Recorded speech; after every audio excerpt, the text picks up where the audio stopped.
The woman standing at the graveside wore black that had faded to gray over 5 long years, her hands gripping the weathered wooden cross that marked where she had buried her husband in the spring of 1873. Magnolia Kimball had been 22 years old when she lowered Lucas Holt into the cold Wyoming earth, his body broken from a fall in the mountains while hunting. And now, at 27, she felt ancient beyond her years. The cemetery outside Wheatland sat on a windswept hill where the grass grew thin and yellow, and she visited every Sunday without fail, rain or shine, speaking to the man she had loved since she was 17. "The ranch is doing well enough," she said softly, brushing dirt from the cross with her fingertips. "Sold 6 horses last week to a family heading to Montana. The mare you liked, the spotted one, she foaled last month, beautiful colt with the same markings." The wind carried her words away across the prairie, and Magnolia pulled her shawl tighter around her shoulders. Spring had come late this year, 1878, and the mornings still held a sharp chill that cut through fabric.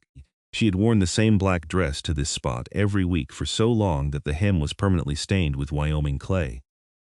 "I should go," she whispered, touching the cross one last time. "Benjamin is waiting with the wagon." Her younger brother stood respectfully near their buckboard, holding the reins of their 2 draft horses. He was 19 now, tall and lanky, and he had been the one to help her keep the small ranch running after Lucas died. Their parents had passed from fever when Benjamin was just a boy, leaving Magnolia to raise him while building a life with Lucas. Now it was just the 2 of them, working sunrise to sunset, to maintain the 20 acres and the horses that were their livelihood. The ride back to the ranch took 30 minutes along the rutted road that connected Wheatland to the outlying properties. Their land sat nestled against the foothills of the Laramie Mountains, with good water from a creek that ran year-round and enough grazing for a decent herd. Lucas had chosen the spot carefully, with an eye toward the future they had planned together. That future had died with him, but Magnolia had stubbornly kept the dream alive, refusing to sell or move back to town despite the well-meaning suggestions from neighbors. "You thinking about heading into town Thursday for the social?" Benjamin asked as they approached the small wooden house Lucas had built with his own hands. "No," Magnolia said, the same answer she had given for 5 years. "Too much work to do, Maggie. You cannot keep living like this." Benjamin pulled the wagon to a stop near the barn, using the nickname only he was allowed. "You are still young. Lucas would not want you spending your whole life mourning." She climbed down without responding, her boots hitting the packed earth with a soft thud. The truth was that she had loved Lucas with an intensity that frightened her sometimes, and the thought of replacing him felt like a betrayal of everything they had shared. They had married when she was 18 and he was 21, 2 people barely more than children who had built something real and lasting in the harsh Wyoming territory. His death had hollowed her out, leaving a shell that went through the motions of living without truly feeling alive. The days passed in familiar rhythms. She rose before dawn to feed the horses, worked through the morning on whatever tasks demanded attention, took a simple lunch, and continued until dark. Benjamin handled the heavier work, the breaking of new horses, and the repairs that required more strength than she possessed. But she pulled her weight, and then some. The physical exhaustion helped her sleep at night, kept the memories at bay long enough to find a few hours of rest. On a Tuesday in mid-May, a stranger rode into Wheatland claiming to have seen a man living alone in the high mountains, a wild-looking figure with long hair and buckskins who avoided all human contact. The stranger told the story in the saloon, speaking of how he had been tracking an elk when he spotted smoke from a carefully hidden camp. He had approached cautiously, calling out a greeting, but the mountain man had vanished into the forest like a ghost. "Biggest fellow I ever saw," the stranger said, his voice carrying through the afternoon air as Magnolia walked past the saloon on her way to the general store. Shoulders like an ox and arms thick as tree branches, had a beard down to his chest and eyes that looked right through you. Magnolia paid the story little attention. Mountain men were not uncommon in Wyoming, solitary individuals who preferred the wilderness to civilization. She had her own concerns, primarily the fact that one of her best breeding mares had developed a limp that needed tending. But the story persisted, growing with each retelling. Someone else had seen tracks near the creek that fed into the Laramie River, prints from boots that were falling apart and accompanied by no horse. Another person reported finding the remains of a camp that looked like it had been used for years, hidden in a box canyon that most people did not know existed. "They say he might be crazy." Benjamin mentioned one evening as they sat on the porch, watching the sun set behind the mountains. Living alone up there for who knows how long. Plenty of men choose that life, Magnolia said, mending a tear in one of Benjamin's shirts. Does not make them crazy, just different. 3 weeks later, on a morning that dawned clear and bright with the promise of real warmth, Magnolia was working in the corral with a young stallion when she saw movement at the edge of the tree line. She paused, her hand on the horse's neck, squinting against the sun. The trees grew thick where their property met the rising slope of the mountains, and sometimes deer or elk wandered down to drink from the creek. But this was no animal. A man emerged from between the pines, moving with a careful deliberation that suggested either injury or exhaustion. He was perhaps 200 yards away, and even at that distance, Magnolia could see that he was enormous, built on a scale that made most men look small. He wore buckskins that had been patched and repatched, and his hair hung past his shoulders in dark tangles. Her heart began to pound, hard enough that she could hear the blood rushing in her ears. She told herself it was fear, a woman's natural caution when confronted with a strange man in an isolated place. Benjamin was in the barn, and she opened her mouth to call for him. The man stumbled, caught himself, and continued forward. His face was obscured by the beard the stranger in the saloon had described, and his skin was weathered dark by years of sun and wind. He was still 100 yards away when Magnolia's knees nearly gave out, when the impossible thought that had been forming in the back of her mind suddenly crystallized into terrible, wonderful certainty. She knew that walk. She knew the set of those shoulders, the way he favored his left leg slightly, a remnant of a childhood injury he had told her about during one of their first conversations. "Lucas," she whispered, and then louder. "Lucas!" She ran without thinking, her skirts tangling around her legs as she crossed the distance between them. The man stopped, swaying slightly, and she saw his eyes widen in recognition. They were the same blue-gray she remembered, the color of storm clouds over the prairie. "Magnolia," he said, and his voice was rougher than she remembered, scraped raw by years of disuse. But it was his voice. "I am sorry. I am so sorry."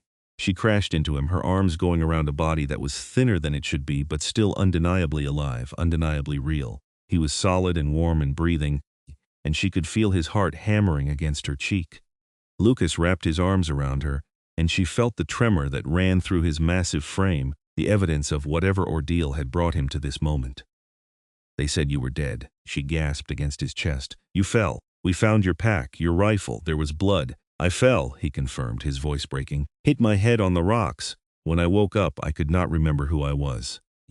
Could not remember anything except the mountains, the need to keep moving, to survive." Benjamin's shout came from the direction of the barn, and Magnolia pulled back enough to look up into Lucas's face. Beneath the beard and the grime, beneath the new lines and the evidence of hardship, she could see the man she had married. His cheekbones stood out more sharply, and there was a scar across his forehead that had not been there before. But his eyes held the same essential goodness that had made her fall in love with him 9 years ago. "You are alive," she said, needing to speak the words out loud, to make them real. "You are alive." "I did not know," Lucas said, his hands coming up to frame her face with a gentleness that contrasted starkly with his wild appearance. "I have been living up there, in the mountains, with no memory of before. But yesterday I saw a woman in town, and she was wearing a yellow dress, and suddenly I remembered. You wore yellow the first time I saw you." Magnolia was crying now, tears streaming down her face unchecked. "I buried you. I stood at your grave every Sunday for 5 years and talked to you." "I know," he whispered. "I am so sorry." Benjamin reached them, breathing hard, his hand on the pistol at his belt. He stopped short when he got close enough to see Lucas's face, recognition dawning slowly. "It cannot be," Benjamin said. "It is," Magnolia said, her voice fierce. "It is him." Getting Lucas to the house required both of them supporting his weight, and Magnolia could feel how weak he was, how close to collapse. They settled him in a chair at the kitchen table, and she began heating water while Benjamin stood guard by the door, clearly struggling to process what was happening.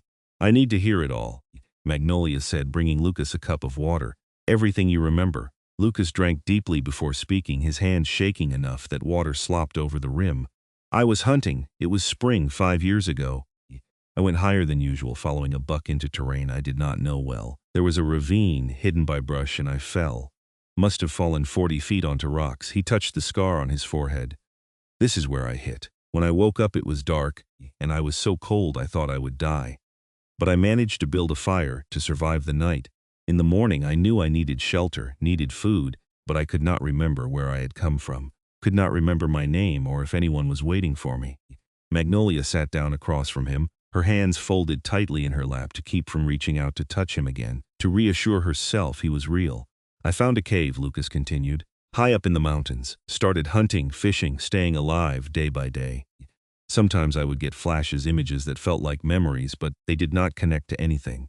A woman's face, a house, horses. But I could not make sense of it. Why did you not come down? Benjamin asked. Why stay up there alone? I did not know there was anywhere to come down to, Lucas said simply. The mountains were all I knew, and after a while it felt safer to stay hidden, to avoid people. I saw hunters sometimes, other people passing through, but something told me to keep away. Until yesterday, Magnolia prompted. Lucas's gaze met hers, and she saw the anguish in his eyes. Until yesterday, I had come into Wheatland, staying to the edges, trading pelts for supplies. I saw a woman in a yellow dress walking past the church, and it was like a door opened in my mind. I remembered you standing in your mother's garden, wearing yellow, laughing at something I had said. And then everything came flooding back. Our wedding, this house, the plans we made. His voice dropped to a whisper, falling, and knowing as I fell that I was leaving you alone. Magnolia stood abruptly, moving to the stove before the tears could start again. She needed to do something with her hands, needed the familiar comfort of simple tasks while her mind tried to accept the impossible reality that Lucas was alive. I will fetch the doctor, Benjamin said. No, Lucas said quickly. Please, I just need food and rest. I am not sick, just tired. Benjamin looked to Magnolia, who nodded. Let him eat first, then we will see.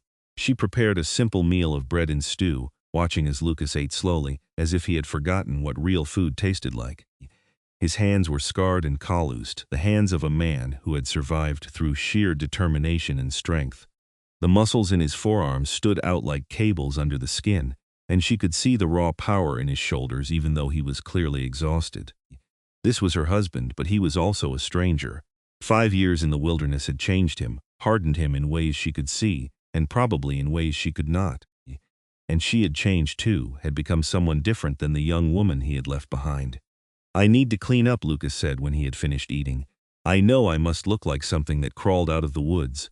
You do, Magnolia said, and was surprised when a laugh escaped her throat, high and slightly hysterical. You look like the mountain man everyone in town has been talking about. That was me? Lucas asked, apparently. Someone saw you a few weeks ago, started telling stories. Benjamin helped her set up a bath in the small room off the kitchen, heating enough water to fill the large copper tub they used for laundry. Magnolia found scissors and a razor, laying them out on the shelf near the tub. I will cut your hair, she said. If you want. Lucas nodded, and she saw the vulnerability in his expression, the uncertainty of a man who had lost 5 years and was trying to find his way back to the life he had left behind. She worked carefully, cutting away the tangled length of his hair until it reached just past his collar, the way he had always worn it. The dark brown was shot through with gray now, especially at the temples, and she felt a pang of grief for the time they had lost. His beard came off next, revealing the strong jaw and the mouth she had kissed 1,000 times. There you are, she whispered when she was done, her fingers tracing the line of his cheekbone. Lucas caught her hand, pressing a kiss to her palm. I know this is difficult. I know I am asking you to accept something that should not be possible. You are my husband, Magnolia said. You were dead, and now you are alive, and I do not care how difficult it is. I am just grateful. But later, after Lucas had bathed and Benjamin had given him clean clothes, after they had settled him in the small bedroom that had once been theirs, Magnolia stood on the porch and let herself shake apart. The enormity of it crashed over her in waves. 5 years of grief, of learning to live without him, of building a life from the ruins of what they had planned together. And now he was back, and she did not know how to reconcile the woman she had become with the girl who had loved him so completely. Benjamin joined her, his presence a quiet comfort. What are you going to do? I do not know, Magnolia admitted. I do not know if I even know him anymore, or if he knows me. He is still Lucas, Benjamin said. Is he? Magnolia looked toward the bedroom window where lamplight glowed softly. He has been alone in the mountains for 5 years. That changes a person. So has grief, Benjamin pointed out. You are not the same either. She slept in her old chair that night, unable to bring herself to share the bed with Lucas even though he was her husband.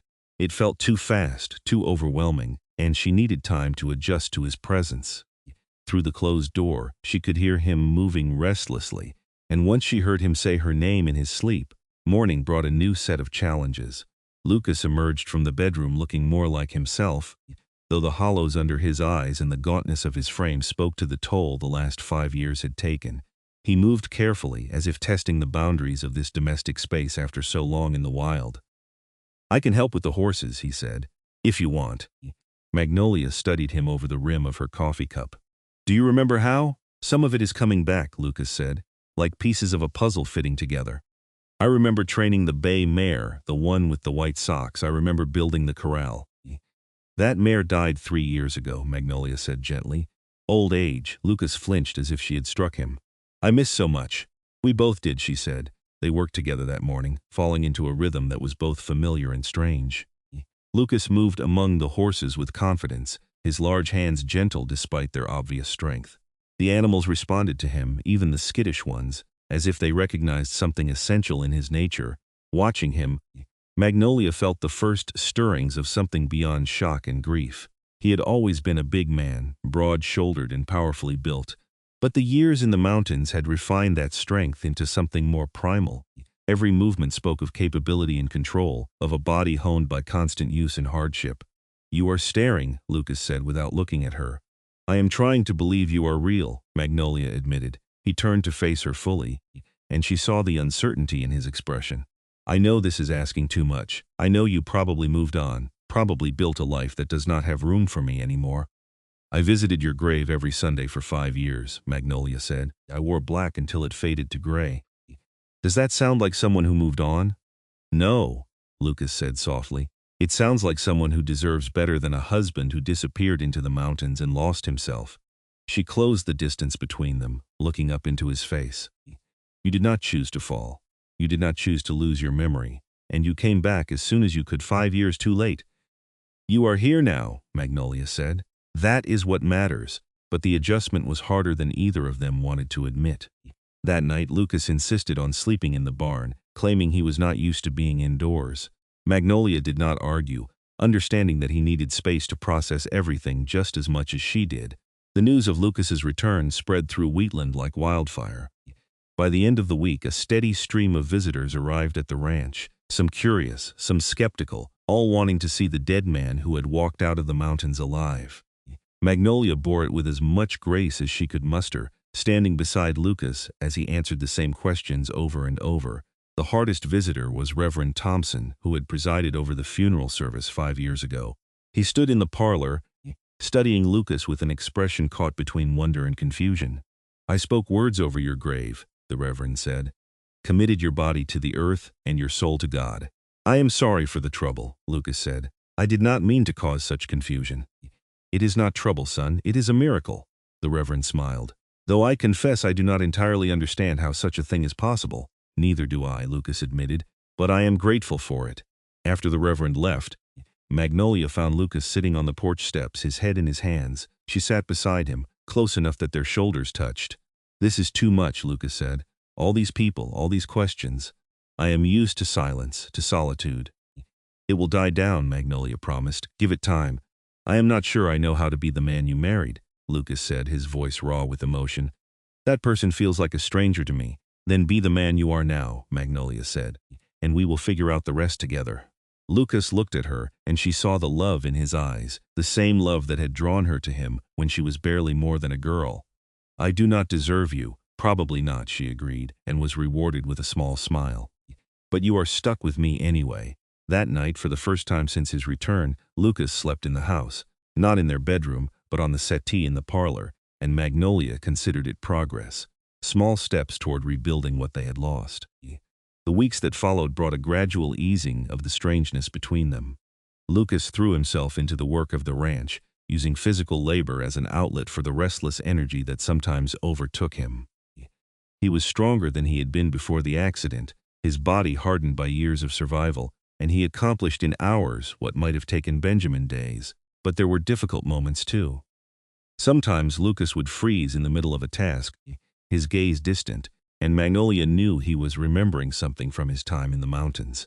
Sometimes he woke in the night with a shout, fighting against invisible threats, and she would hear him pacing the floor until dawn. "I do not know how to help him," she confessed to Benjamin one afternoon while Lucas was working with a particularly stubborn young stallion in the corral. "Just be patient," Benjamin said. "He has been through something we cannot imagine. It will take time." Time was something they had, now that Lucas had been returned to her, but Magnolia found herself impatient with the distance that still existed between them. They were married, they loved each other, but they moved around each other like polite strangers, careful not to intrude on boundaries that had been erected by circumstance and loss. The breaking point came on a Saturday evening in late June. Lucas had been working on repairing the barn roof, and he came down covered in sweat and dirt, his shirt clinging to the powerful muscles of his back and shoulders. Magnolia had been watching from the kitchen window, unable to look away from the raw masculinity of him, the way he moved with such confidence and strength. He caught her staring when he came inside, and something shifted in the air between them. The careful politeness evaporated, replaced by a tension that made her skin feel too tight. "I cannot keep doing this," Lucas said, his voice low and rough. "Living in the same house with you, loving you, and pretending we are just friends." "I am not pretending anything," Magnolia said, her heart racing. "I am trying to give you space, trying not to push." "I do not need space," Lucas said, crossing to her in 3 long strides. "I need my wife." He kissed her then, and it was like coming home after a long journey. His mouth was hungry and desperate against hers, and she responded with equal fervor, her hands fisting in his shirt. 5 years of grief and loneliness poured into that kiss. 5 years of missed opportunities and stolen time. When they finally broke apart, both breathing hard, Lucas rested his forehead against hers. "I have wanted to do that since the moment I remembered who you were." "Then why did you wait?" Magnolia asked. "Because I was afraid," Lucas admitted. "Afraid that too much had changed, that you would not want me anymore." "I never stopped wanting you," Magnolia said fiercely. "Even when I thought you were dead, even when I was trying to move on, you were always there in my heart." That night, Lucas moved back into their bedroom, and they began the slow, sweet process of learning each other again. His body bore new scars, evidence of his ordeal, and she traced each one with gentle fingers, grieving for the pain he had endured alone. But beneath the changes, he was still the man she had loved, still the person who knew her better than anyone else in the world.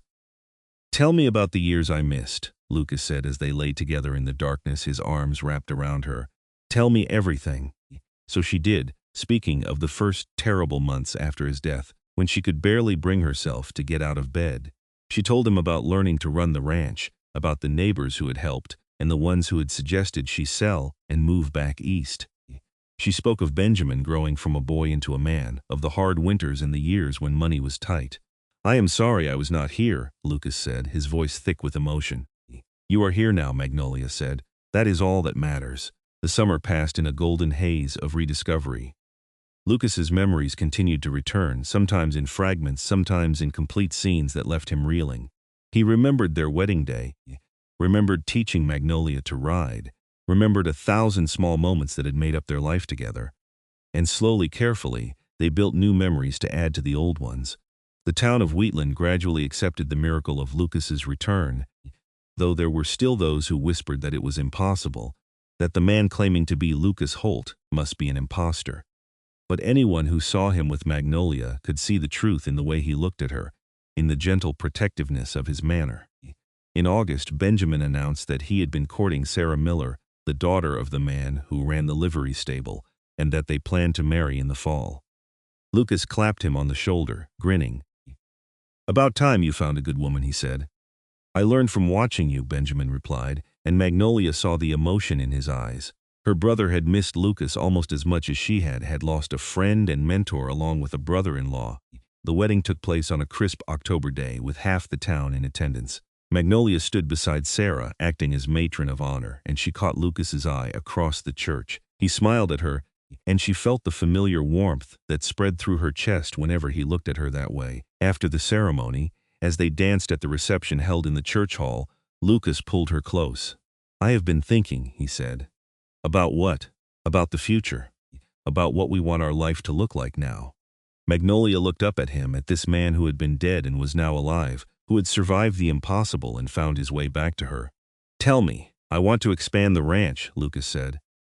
"Bring in more horses, maybe some cattle." Build something bigger than what we had before. That sounds wonderful, Magnolia said. And I want children, Lucas added, his voice dropping lower. I want to fill that house with noise and laughter. I want to build the family we talked about before I fell. Magnolia felt tears prick her eyes. I want that too. I have wanted it for so long. Then let us start now, Lucas said. Let us stop mourning what we lost and start building what we can have. That winter was the happiest Magnolia had known since before Lucas's accident. They worked together on plans for the ranch, drawing up ideas for a larger barn and additional corrals. Lucas traveled to Cheyenne to meet with breeders about purchasing quality stock, and he returned full of enthusiasm and ideas. We can make this work, he told Magnolia as they reviewed the numbers one evening. It will be tight for a few years, but if we are smart about it, we can turn this place into one of the best horse ranches in Wyoming. We can do anything if we do it together, Magnolia said, and she believed it with her whole heart. Spring brought new beginnings. The ranch began to transform as Lucas's plans took shape, with construction starting on the new barn and the first of the new horses arriving. Benjamin and Sarah moved into a small house on the edge of the property, close enough to help but far enough to give them privacy, and the family that had been fractured by tragedy began to knit itself back together. In May, Magnolia discovered she was pregnant. She told Lucas one evening after dinner, watching his face carefully to gauge his reaction. For a moment he simply stared at her, and then a smile broke across his face that was so bright it made her breath catch. "You are certain?" he asked. "As certain as I can be," Magnolia said. "The baby should come in January." Lucas swept her into his arms, lifting her clean off the floor despite her protests. "We are going to have a baby," he said, wonder in his voice. "After everything, we are going to have a family." The months of her pregnancy passed quickly, with Lucas hovering protectively and Magnolia growing increasingly exasperated with his concern. She was healthy and strong, she reminded him repeatedly, perfectly capable of continuing her normal work. "You are carrying our child," Lucas argued. "Let me take care of you. You can take care of me by not treating me like I am made of glass," Magnolia retorted, but she could not help smiling at his worry. Benjamin and Sarah welcomed their first child in October, a daughter they named Emma, and Magnolia spent hours holding her niece, imagining what her own baby would be like. Would they have Lucas's blue-gray eyes, her dark hair? Would they be stubborn like their father, or practical like their mother? "We need to talk about names," Lucas said one evening as they sat together, his hand resting on her swollen belly. "Do you want to know what I thought about during those 5 years?" Magnolia asked. "When I visited your grave, tell me." "I thought about the children we would have had. I named them in my head, planned out their lives. It was the only way I could keep that future alive, even though you were gone." Lucas's hand tightened on her belly. "What names did you choose?" "For a boy, I thought Logan. For a girl, Margaret Logan Holt," Lucas said, testing the sound of it. "I like it. Strong name. And if it is a girl?" "Margaret Kimball Holt," Lucas said, including Magnolia's maiden name, "so she knows where she comes from." The baby arrived on a bitterly cold January morning in 1880, with Sarah acting as midwife and Lucas pacing anxiously in the kitchen. The birth was long and difficult, and there were moments when Magnolia wondered if she had the strength to continue. But then she thought about everything they had survived, everything they had overcome to reach this moment, and she found reserve she had not known she possessed. When the baby's cry finally filled the room, Magnolia collapsed back against the pillows, exhausted and exhilarated. Sarah cleaned the infant quickly, then placed the small bundle in Magnolia's arms. "It is a boy," Sarah said, smiling. "A healthy, beautiful boy." Lucas appeared in the doorway, his face pale and anxious. "Magnolia, come meet your son," she said softly. He crossed to the bed with reverent steps, looking down at the tiny face peering out from the blankets. The baby had a shock of dark hair and eyes that might have been any color in the dim light, and he was perfect. "Logan," Lucas whispered, touching one impossibly small hand with his finger. "Our son." The baby grasped his finger with surprising strength, and Magnolia saw tears streak down Lucas's weathered face. This man who had survived 5 years alone in the wilderness, who had clawed his way back from the edge of death and found his way home, was undone by the sight of his newborn Fafloon son. "I never thought I would have this," Lucas said, his voice breaking. "When I was up in those mountains, alone and lost, I never imagined I could have something so perfect." "We have earned it," Magnolia said. "After everything we have been through, we have earned this happiness." The early months with Logan were exhausting but joyful. Lucas proved to be a devoted father, rising in the night to help with the baby, pacing the floor when Logan was fussy, watching with wonder as his son grew and changed. The ranch continued to prosper, with the new horses proving their worth and buyers coming from across the territory to see Lucas's stock. On a warm evening in May, as they sat on the porch watching the sun set behind the mountains, Magnolia leaned against Lucas's shoulder. "Do you ever think about those 5 years? About what you lost?" "Sometimes," Lucas admitted. "But mostly I think about what I found. I came back to you, Magnolia. Against all odds, through circumstances that should have been impossible, I found my way home. That is more than most people get." "I thought I had lost you forever," Magnolia said. "I thought I would spend the rest of my life mourning what we could have had. But you did not," Lucas said. "You kept going. You kept this ranch alive, kept my memory alive, and when I came back, you found room in your heart for the man I had become." "I never stopped loving you," Magnolia said. "Not even when you were gone." Logan began to fuss from inside the house, and Lucas stood to get him. He returned a moment later with their son, settling back beside Magnolia with the baby in his arms. They sat together as darkness fell, a family reunited against impossible odds, watching the stars emerge one by one over the Wyoming prairie. "Tell me about the mountains," Magnolia said. "Really tell me. What was it like up there alone?" Lucas was quiet for a long moment, his hand gentle on Logan's back. "It was beautiful and terrible. There were days when the solitude felt like a blessing, when I could go weeks without seeing another soul and it did not bother me. The wilderness provided everything I needed if I was willing to work for it. Food, shelter, a kind of peace, and the terrible parts? The winters," Lucas said. "The first winter I almost did not make it. I had found that cave I told you about, but I did not have enough supplies, did not really know what I was doing. There was a blizzard that lasted 3 days, and I ran out of firewood halfway through. I thought I was going to freeze to death." Magnolia reached for his hand, threading her fingers through his. "How did you survive?" "Stubbornness mostly," Lucas said with a slight smile, "and something inside me that refused to give up, even though I did not know what I was fighting for.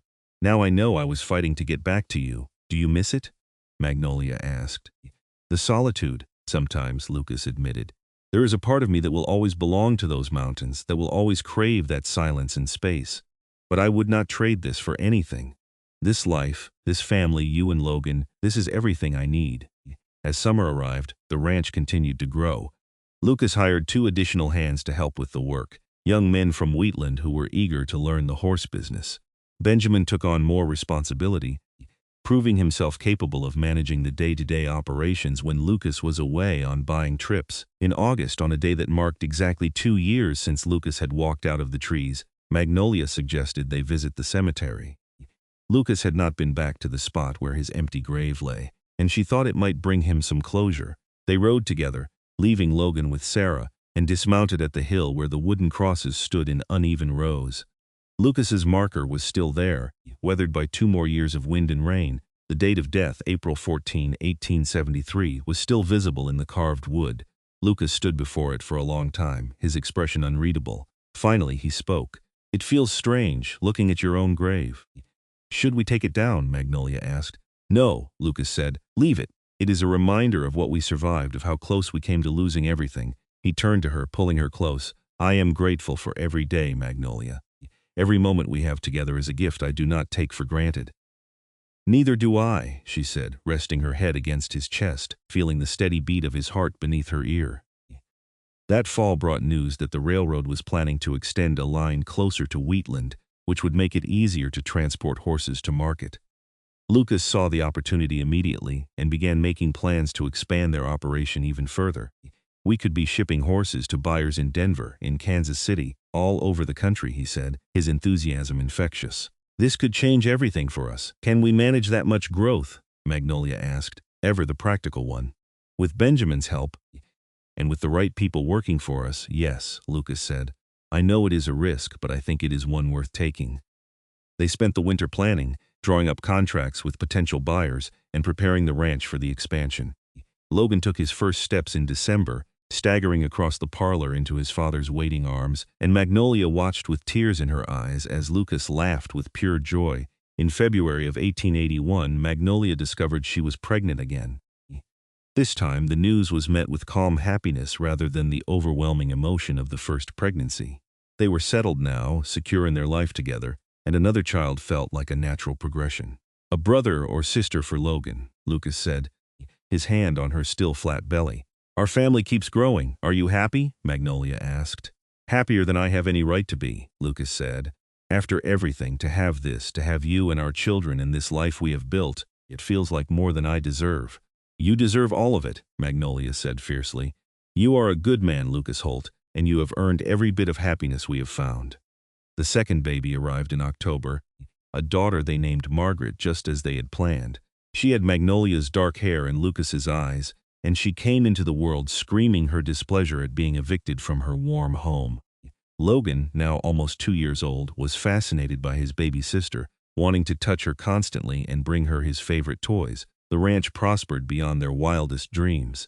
The railroad connection opened up markets they had never imagined, and Lucas's reputation as a horse breeder spread throughout the territory and beyond. They hired more hands, built additional barns, and purchased the land adjacent to their original 20 acres. Benjamin and Sarah had their second child in the spring of 1882, a son they named James, and the two families lived and worked in close harmony.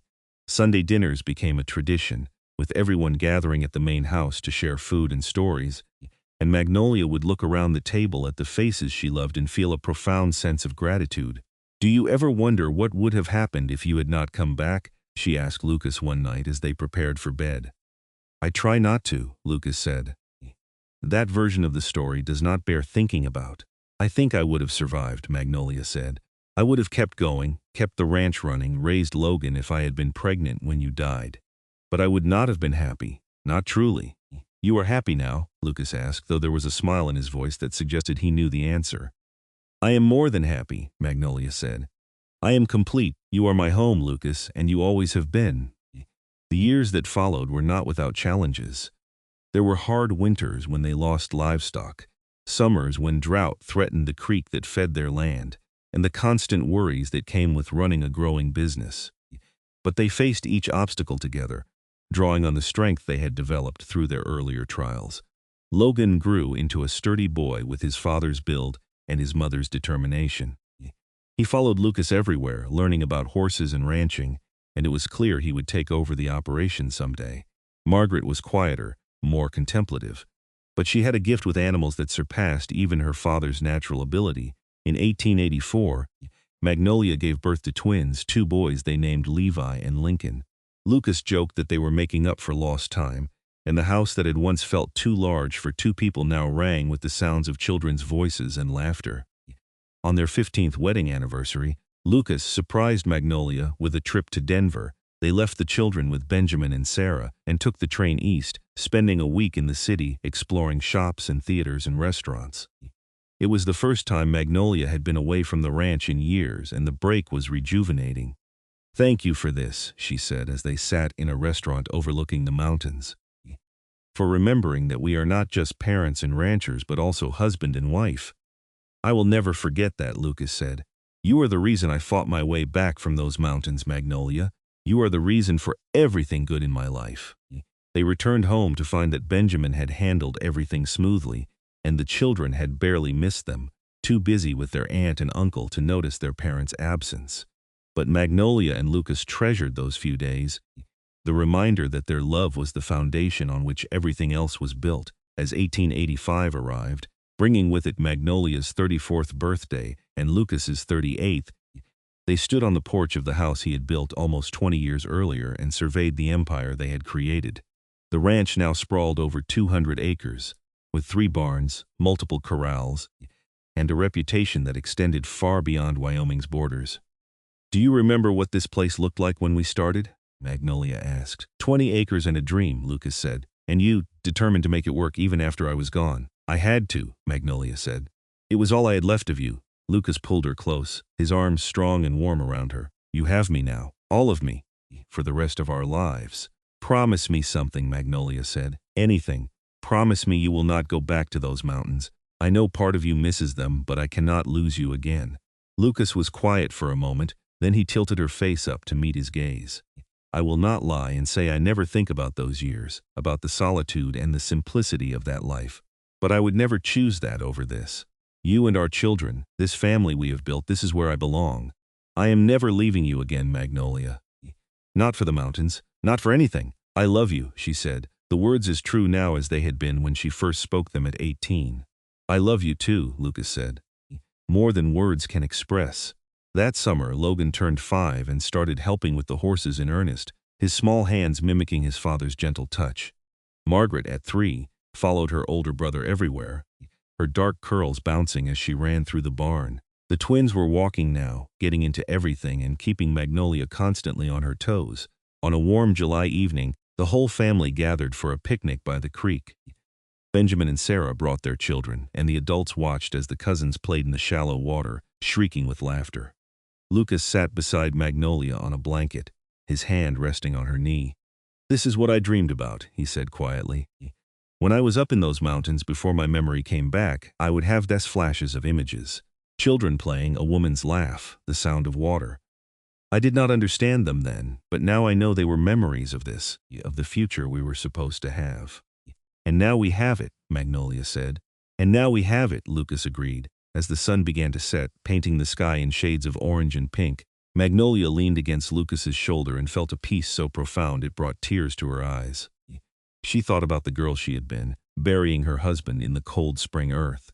She thought about the years of grief, of struggling to survive, of visiting that grave every Sunday and speaking to someone who could not answer. And then she thought about the impossible miracle of Lucas walking out of those trees, alive when he should have been dead, returned to her when she thought she had lost him forever. 5 years in the wilderness had changed him, had turned him into something harder and stronger, but the essential goodness that had made her love him was still there. What are you thinking about? Lucas asked. About how lucky we are, Magnolia said. About how easily this could have turned out differently. But it did not, Lucas said. I came home to you and we built this life together.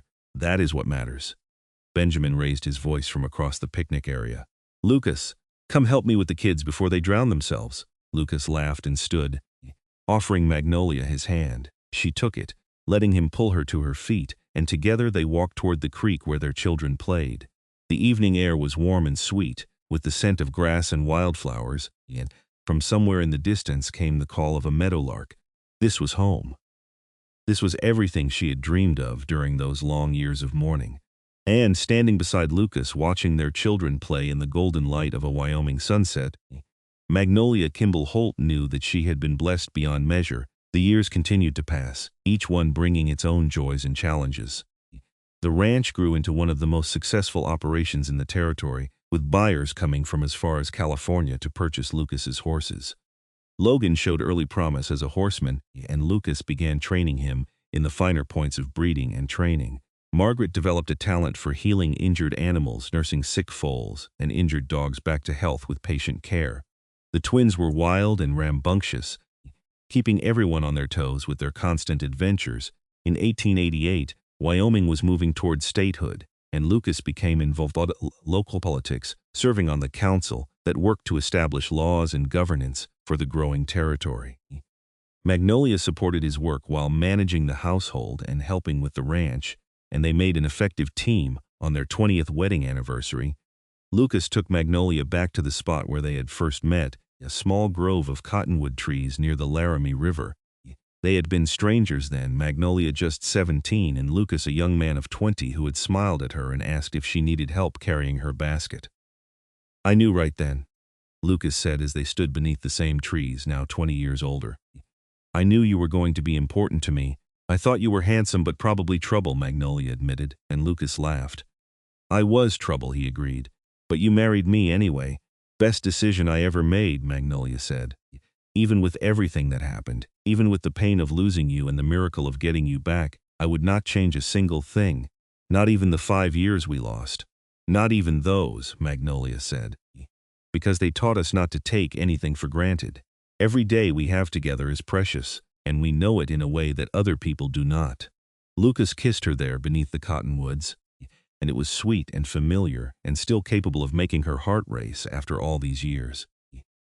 As 1890 arrived and Wyoming achieved statehood, the Holt family celebrated with the rest of Wheatland. The territory they had helped settle was now officially part of the United States, and there was a sense of accomplishment and pride in the achievement. Lucas spoke at the celebration, talking about the early days and the people who had worked to build something lasting in this harsh and beautiful land. Logan was 10 now, already showing signs of the man he would become. He had his father's height and build, with broad shoulders and strong hands, and he moved among the horses with the same natural confidence. Margaret was 8, quieter but equally capable, and the twins at 6 were finally starting to settle down enough to be helpful rather than just energetic. "We should have another," Lucas said one evening, and Magnolia threw a pillow at him. "We have 4 children," she said. "That is plenty. 5 would be a nice round number," Lucas teased. "You carry the 5th one and we will talk," Magnolia retorted.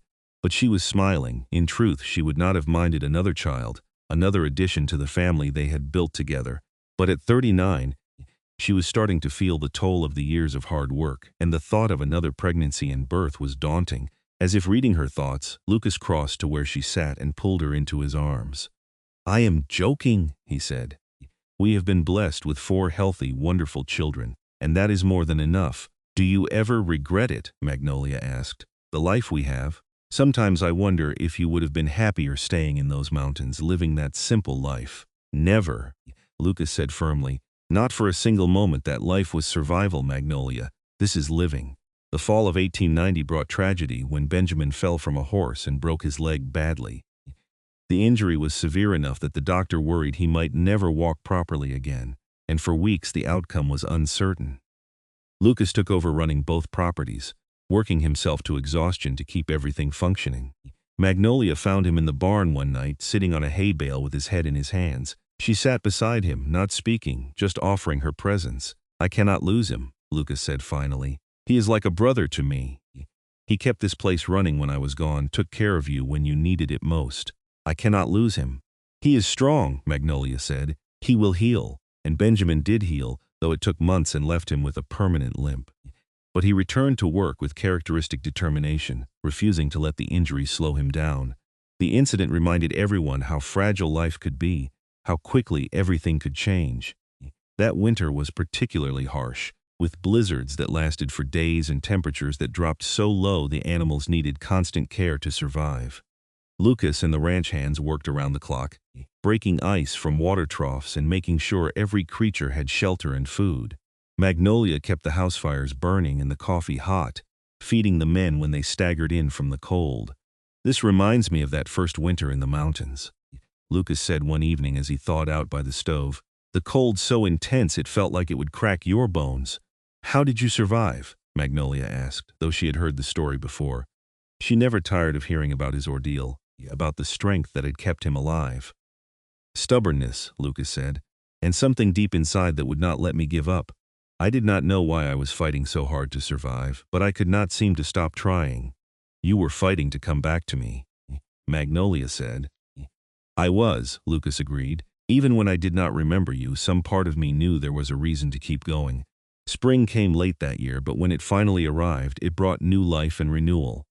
The horses that had survived the winter were strong and healthy, and several mares foaled, adding to the stock. Lucas hired additional hands to help with the increased workload, and the ranch continued its steady growth. Logan turned 11 and asked if he could start breaking horses on his own. Lucas agreed with supervision, and Magnolia watched with pride as her oldest son worked with a young filly, showing patience and skill beyond his years. "He is going to be better than me," Lucas said, standing beside Magnolia at the corral fence. "That is what we hope for our children," Magnolia said, that they surpass us." In the summer of 1891, a journalist from a Denver newspaper came to interview Lucas about his remarkable story. The article that resulted brought even more attention to the ranch, with people traveling from across the country to meet the man who had returned from the dead. "I am tired of being a curiosity," Lucas admitted to Magnolia after a particularly long day of visitors. "I just want to live my life, not be gawked at like some kind of sideshow attraction." "Then we will stop accepting visitors," Magnolia said firmly. "We have built a good business here. We do not need publicity." They turned away the next group of curiosity seekers who arrived at the ranch, and word gradually spread that the Holts were no longer granting interviews or allowing tours. The attention faded, leaving them to return to the quiet life they preferred. That fall, Margaret announced that she wanted to become a veterinarian, a profession that was extremely rare for women in 1891. Lucas and Magnolia discussed it extensively. weighing the challenges against their daughter's obvious talent and determination.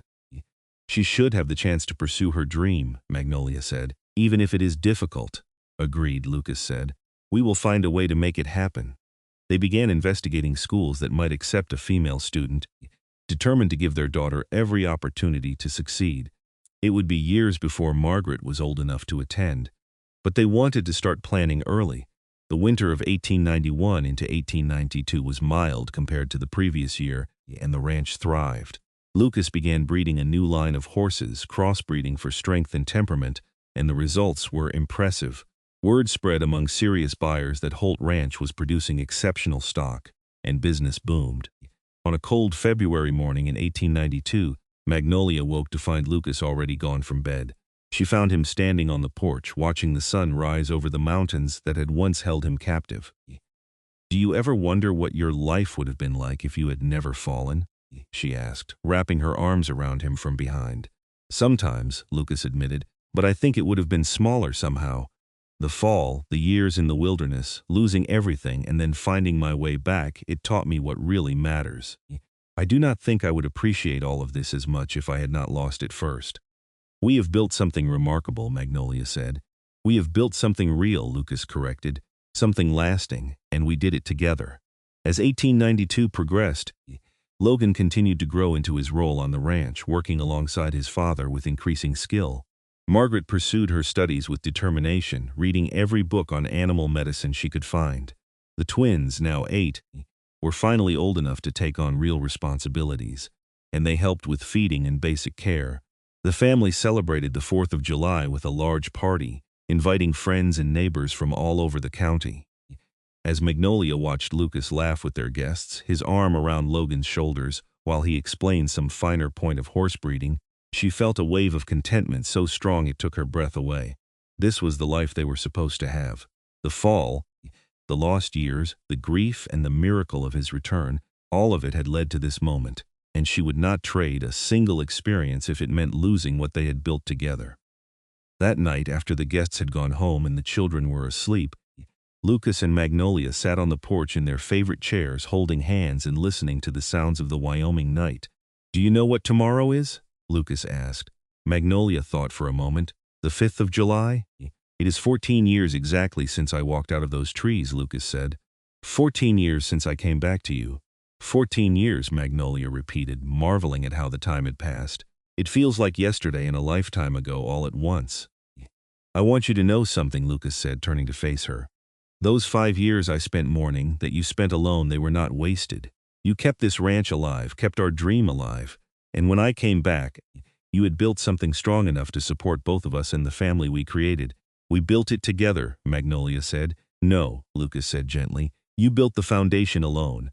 I just helped finish the structure." Magnolia felt tears prick her eyes.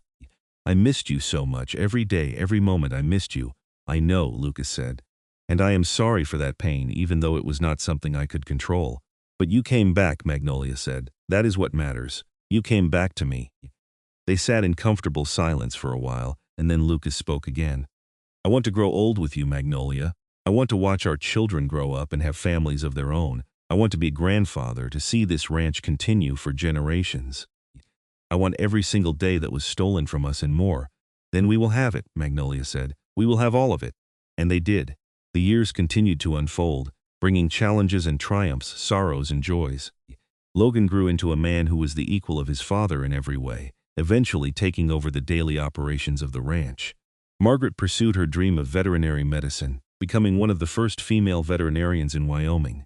The twins, Levi and Lincoln, chose different paths, one becoming a lawyer and the other a teacher, but they both remained closely tied to the family. As Lucas and Magnolia moved into their 50s and then their 60s, they watched with pride as their children built lives of their own. Grandchildren arrived, filling the ranch with new energy and laughter, and the cycle of life continued. On their 50th wedding anniversary in 1918, the whole family gathered at the ranch for a massive celebration. Logan, now 40, stood to make a toast, his voice strong and clear. "To my parents," he said, raising his glass, "who taught us that love can survive anything, who showed us that determination and faith can overcome impossible odds, who built not just a ranch, but a legacy." Magnolia looked at Lucas, seeing the silver in his hair and the lines on his face, the evidence of a life well lived. He was 71 now, and she was 67, and they had been blessed with more than half a century together. "I would do it all again," Lucas said quietly, just for her ears, "every moment, every hardship, every joy. I would do it all again to end up here with you." "As would I," Magnolia said, her hand finding his with the ease of 50 years of practice. They danced that night under the Wyoming stars, the same stars that had watched over them through triumph and tragedy. And as Lucas held her close, Magnolia thought about the young woman who had buried her husband and mourned for 5 years, never knowing that the greatest chapter of her life was still to come. The mountain man who had walked out of the trees alive had given her everything. A love that transcended death, a family that spanned generations, and a life rich with meaning and purpose. She had lost him and found him again, and in doing so, she had discovered that some bonds were too strong for even death to break. And as the music played and their family celebrated around them, Magnolia Kimball Holt knew with absolute certainty that she had lived a life worth living, and loved a man worth loving, and that was everything that truly mattered.